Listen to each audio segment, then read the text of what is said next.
I'd like to give you a small analogy that will help you understand this issue. Why are hearts sealed, or why is that mentioned in the Quran?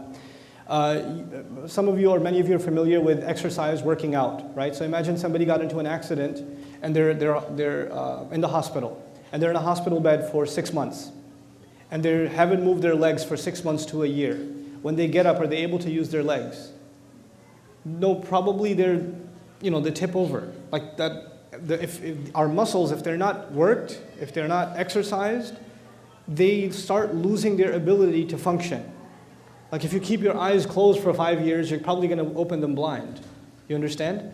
The ability to accept guidance, the ability to reason in a fair way, in an unbiased way, is a God-given muscle that we have, a spiritual muscle that we have, an intellectual muscle that we have.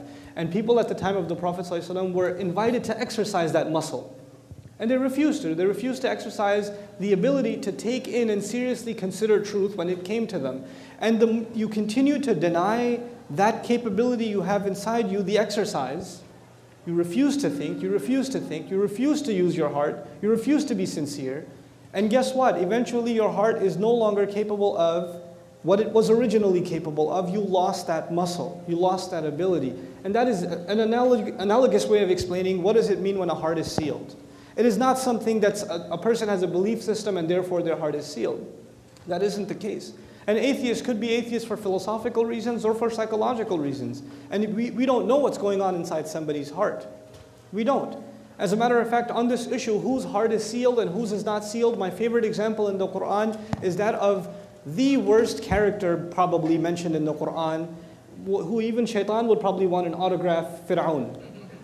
Fir'aun, okay? I mean, declares himself God, the Pharaoh, for those of you who aren't familiar with Arabic, the Pharaoh, declares himself God, committer of massive genocide, all kinds of hedonism, ego, pride, you name it. You name the vice, he's got it.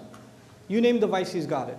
And yet when Moses is sent to him, alayhi salam, to speak to him, he's supposed to not judge what's in his heart. And he's told, قُلْ هَلْ لَكَ إِلَىٰ أَن تَزَكَّى. Is there anything left in you? You might want to cleanse yourself. Maybe you want to become a good person now. Maybe even you can change. Killer of babies. Even you can change. I mean, you would think, if you think of heartless, you think of a murderer, and the murderer of children? I mean, it's beyond imagination. And yet his heart is not condemned yet. Even he's given the opportunity. So the idea of hearts being sealed, the final bit on this answer, the idea of people's hearts being sealed is not something you and I have privy to. We do not have access to know whose heart is sealed and whose isn't. And thank God for that.